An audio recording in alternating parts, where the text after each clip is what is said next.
Fala, gente! Como é que vocês estão? Vocês estão bom? Que Deus tenha abençoado. Que Jesus venha abençoar a sua vida, tá? Essa palavra que eu quero falar com vocês hoje é algo que Deus falou comigo, que eu senti gravar. Falando pra vocês, sabe? Lá em 1 Samuel, capítulo 14, vai falar de uma vitória. Resumindo bem pra vocês. Que Deus dá uma vitória muito grande nas mãos de Israel, cara. E através de Jonatas, o filho de Saul. E depois dessa vitória, lá em 1 Samuel, capítulo 14 mesmo, versículo 24, fala assim: Os homens de Israel estavam exaustos naquele dia, porque Saul havia declarado: Maldito seja aquele que comer alguma coisa antes do anoitecer, antes que eu me vingue por completo dos meus inimigos. Por isso ninguém comeu nada o dia todo, muito embora tivesse encontrado os favos de mel no chão do bosque. Eles viram o mel escorrendo, porém ninguém comeu, pois temiam a maldição de Saul. Aqui nessa parte fala assim que o povo estava em guerra, tá? O povo estava em guerra e Saul diz pros caras assim: cara, vocês não vão comer nada até eu ter a minha vingança. Agora para pensar pra você ver se isso foi uma decisão sábia de Saul. Porque o povo estava em guerra, o povo tinha que comer, o povo tinha que estar disposto no outro dia, porque os filisteus podiam atacar a qualquer hora, e ele falou para os caras: vocês não vão comer enquanto não tiver a minha vingança. E o povo ficou com fome, velho. E depois fala assim que no versículo 27, Jonathan, porém, não sabia da ordem do seu pai. Por isso ele enfiou uma vara no favo de mel e depois comeu, e suas forças se renovaram. Então alguém disse a ele: seu pai jurou solenemente ao povo, dizendo: Maldito seja todo aquele que comer alguma coisa. Por isso todos estão cansados e sem forças. Jonatas exclamou: Uma ordem como essa só prejudica nosso povo. Vejam como as minhas forças se renovaram depois que eu provei um pouco de mel. Cara, aqui Jonathan não sabia do que o pai dele tinha dito, da ordem que o pai dele tinha dado. E ele foi lá e comeu. Os caras falaram: cara, seu pai falou que amaldiçoar qualquer um que comesse, mano. Aí fala assim: cara, isso não foi uma decisão sábia do meu pai. Só que ele comeu, certo? Ele comeu e sem saber. Depois que ele comeu, falaram pra ele, certo? E agora a gente vai passar lá pro versículo 36. Depois Saul disse: Descemos à noite atrás dos filisteus, e vamos saquear tudo deles e destruir até o último deles. Os seus homens responderam: Faça o que achar melhor. O sacerdote, porém, disse: Primeiro vamos consultar a Deus. Essa parte é muito legal, cara. Porque na primeira ordem de Saul, ele fala que ninguém ia comer. Só que ele não consulta a Deus para dar essa ordem pro povo. Talvez Deus não ia concordar com o que ele falasse, mas ele não consultou Deus. Então, na segunda decisão, foi falado: cara, Saul falou: vamos descer lá e vamos destruir os filisteus. E o povo fala: Saul, o que você fazer, eu tô com você.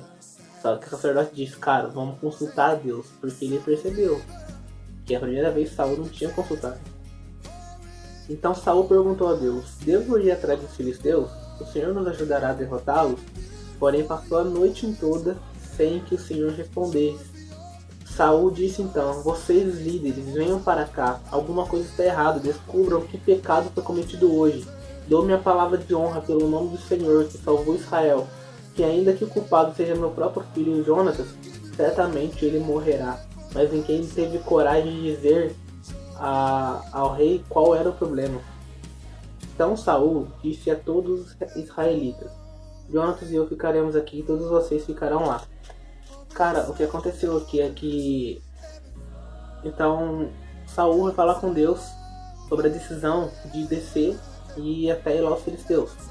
E passou a noite toda, cara, e Deus não respondeu Saul. Então Saul diz: cara, tem alguma coisa errada aqui. Alguém pecou hoje, chamou os líderes, reuniu os caras, falou assim: cara, alguém pecou aqui hoje, tem que descobrir quem que pecou. E para resumir a história, quem que vocês acham que era o pecaminoso da história? Sim, todo mundo achou que era Jonas, porque o exército inteiro viu ele comendo o mel que o pai dele falou que não era para comer. Só que eu estudando e pensando e falando com Deus, Deus, não é possível, cara. O erro foi de Saul. Saul que não falou com o Senhor. Saul que não pediu a permissão do Senhor. Saul que não foi até o Senhor e perguntou se essa era a melhor decisão, cara. E o pecado, como todos pensaram, não era de Jonatas, mas sim de Saul. O pecado pelo qual Deus não estava falando com Saul era o pecado do próprio Saul, que não consultou ele em tomar sua decisão. E todos acharam que era Jonathan. Todo mundo achou que era o coitado, e inclusive eles não acharam o cara que era o pecaminoso da história, eles não acharam. E Saul e Jonathan foram escolhidos por sorteio como sendo os culpados. E o povo foi declarado inocente. Então Saul disse: agora tirem a sorte entre mim e meu filho Jonathan. Quem vocês acham que o povo escolheu? É lógico, ninguém ia acusar o rei, velho. Quem que, sem consciência, ia acusar o rei? Ninguém. Jonathan foi escolhido. E Jonathan tinha que morrer por ter feito o certo, ao mesmo tempo errado, aos olhos de Saul. E assim, uma coisa bem interessante que nesse versículo inteiro, tá? Desde a parte, não o capítulo inteiro, mas a partir do versículo 24, mano, você não vê a voz de Deus na história. Você não vê a voz de Deus na história. Sabe, a decisão lá, os caras sorteou, não teve ninguém que falou com Deus, perguntou o que era melhor fazer, ninguém consultou Deus, ninguém fez nada, mano, ninguém tava preocupado com isso. Por isso que ficou essa bagunça toda. Lembra que eu falei que antes do vídeo, no comecinho do vídeo, eu disse que Deus tinha usado Jonas na última batalha deles? Então, quando o povo tava discutindo sobre matar Jonas e tal, o pessoal do exército, mano, os soldados de Saul falaram assim: cara, pra quê? Por que matar ele? Ele, da última vez, Deus, o próprio Deus, eles dizem que o próprio Deus usou Jonatas, cara, para nos livrar, para livrar Israel. Jonatas foi usado como instrumento nas mãos de Deus para nos livrar da morte, como que ele é culpado. E acaba que no final eles não matam Jonatas, mas o que eu quero falar com tudo isso, fazer uma reflexão para vocês, é que às vezes o nosso ministério, às vezes a nossa igreja mesmo, a gente às vezes não concorda com alguma coisa que acontece. E assim, e por a gente não concordar, tentam matar a gente. E eu não tô aqui pra falar que bata de frente com a sua liderança, faça isso, faça aquilo. Pelo contrário, cara, não faça isso. Até porque Jonatas não bateu de frente com a liderança dele. Jonatas não foi contra o pai dele. Jonatas, ao comer o mel, ele não sabia da ordem. Foi falado pra ele depois. E depois que é falado, Jonathan deixa bem claro o ponto de vista dele, que ele não concorda com o que o pai dele disse. Então Jonathan não estava indo contra o pai dele, Jonathan não foi contra a liderança dele. Mas ele sofreu as consequências do mesmo jeito, cara. Ele foi condenado à morte por um pecado que não era dele.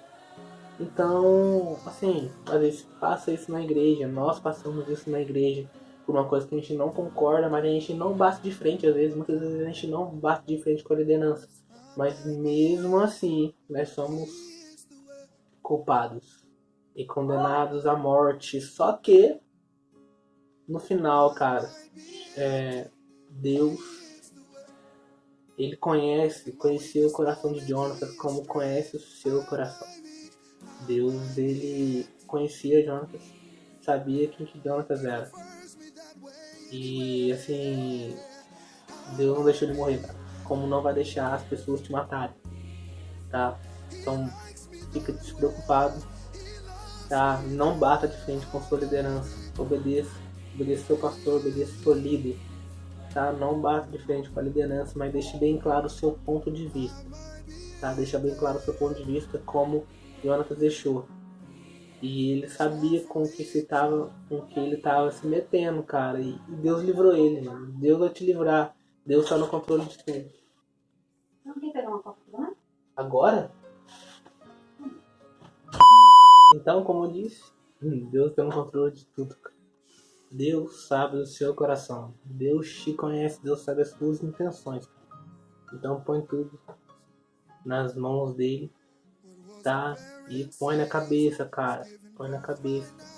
Não desrespeite seus líderes, tá? Deus sabe de tudo, tá? Ele tem um propósito na sua vida. Saiba disso. Com tudo que você está passando, Deus tem um propósito na sua vida, tá? E outra coisa que eu quero dizer muito importante, tá? Cuidado com as coisas que saem da sua boca, tá?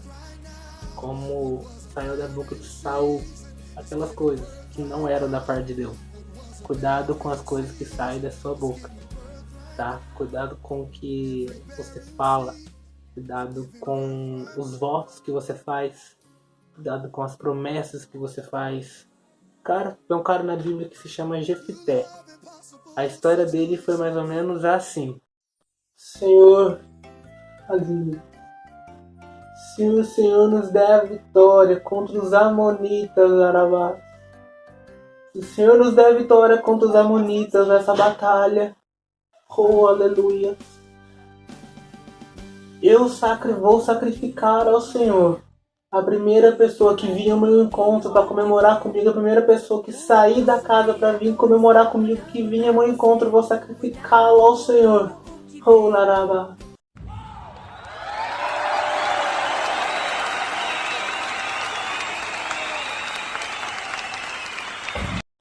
Quem venceu a batalha foi meu pai. Quem venceu a batalha foi meu pai.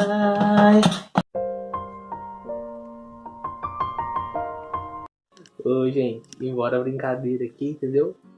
Mas o negócio é sério, né? Deixa eu virar aqui. O negócio é sério, entendeu? Uai, tá caindo isso aqui. O negócio é sério. Essa é a história. O cara fez um voto com Deus, falou que a primeira pessoa que saísse da porta pra vir comemorar com ele, se Deus desse a vitória pra ele, ele ia sacrificar, mano, e quem sai é a filha dele. Então a gente tem que tomar cuidado com o que sai da nossa boca. Assim como Jefité não tomou cuidado, assim como Saul não tomou cuidado com o que saía dos lábios dele, vamos tomar cuidado também, amém? Em nome de Jesus, que essa palavra venha ter abençoado você, tá? Compartilha, se inscreva no canal, tá bom? E logo mais tem mais vídeo, eu vou continuar postando constantemente com vocês, amém? Jesus abençoe a vida de vocês e não se esqueça da palavra, tá? Honre seus líderes, honre seus pastores, amém? É nóis!